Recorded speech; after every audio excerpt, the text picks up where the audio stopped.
जिस प्रकार सूर्य अपनी किरणों से संसार में छाए हुए अंधकार को मिटाकर रोशनी प्रदान करता है, उसी प्रकार मध्यकाल भारत में आने वाले विदेशी यात्री भी अपने यात्रा वृत्तांत से मध्यकालीन समाज को रोशनी प्रदान करने का काम करते हैं।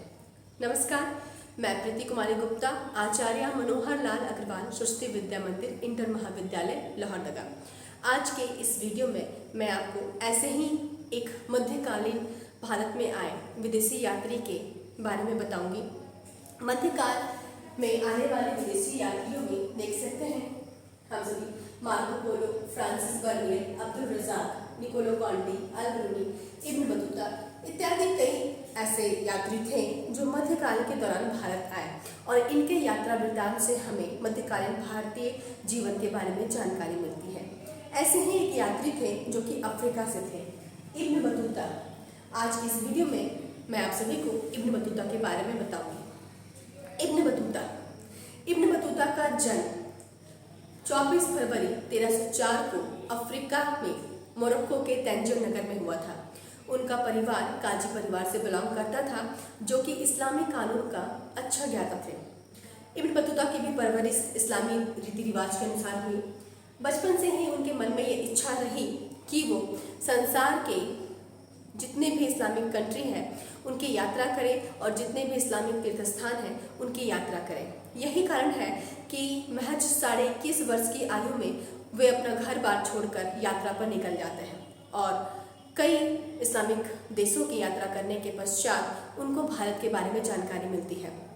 इसी यात्रा के क्रम में उनको पता चलता है कि भारत में उस समय तुगलक सुल्तान मोहम्मद बिन तुगलक का शासन था, जो कि विदेशियों का काफ़ी आदर सत्कार करते थे।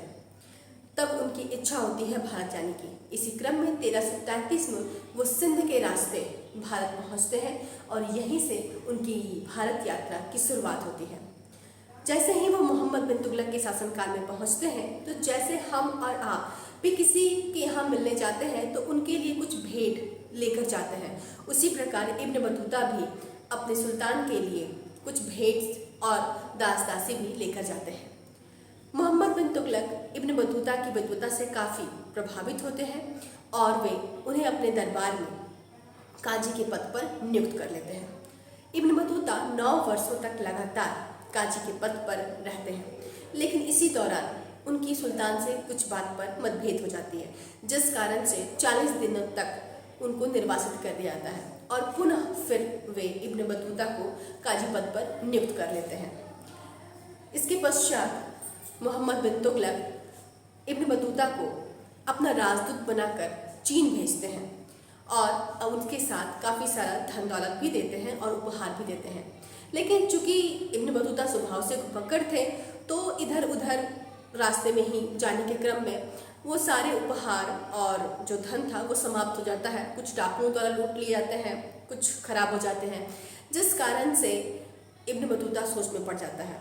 फिर भी उसे चीन तो जाना ही था। वो चीन पहुंचता है किसी तरह, लेकिन चीन की राजधानी बीजिंग पहुंचने के पश्चात उसकी मुलाकात चीनी सम्राट से नहीं हो पाती है। तो कुछ दिन वहां रहने के पश्चात इब्न बतूता वापस आ जाता है, लेकिन उसे लगता है कि चूंकि मोहम्मद बिन तुगलक ने किसी एक खास उद्देश्य से उसे चीनी सम्राट से मिलने के लिए भेजा था, तो वो उस उद्देश्य की पूर्ति नहीं कर पाया है। इसीलिए वो सीधा मोहम्मद बिन तुगलक के शासनकाल में ना पहुंचकर, दरबार में ना पहुंचकर वो अपने देश चला जाता है और जहां उसकी मुलाकात मोरक्को के सुल्तान इब्न इनाम से होती है। इब्न इनाम भी उसे अपने दरबार में काजी के पद पर नियुक्त कर लेता है और उसी के ही रिक्वेस्ट पर इब्न जजुवे ने इब्न बतूता के भारत यात्रा का वृत्तांत को लेखबद्ध करते हैं, जो कि रहला नाम से जानी जाती है। इब्न बतूता जितने भी वर्ष भारत में रहा, उसने भारत के जीवन के अलग अलग पहलुओं पर प्रकाश डाला। आज मैं आप सभी को डाक व्यवस्था के बारे में बताऊंगी। इब्न बतूता ने भारत में मौजूद डाक व्यवस्था की काफ़ी प्रशंसा की है।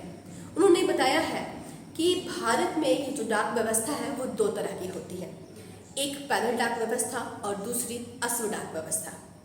अश्व डाक व्यवस्था में क्या होता है कि संदेश लेने वाला व्यक्ति घोड़े पर सवार हो जाता है और प्रत्येक 4 मील पर चौकियां बनी होती है जहां पर घोड़ा बदल दिया जाता है और इस तरह से ये यात्रा चलती रहती है जब तक कि वह संदेश अपने गंतव्य स्थान पर ना पहुंच जाए।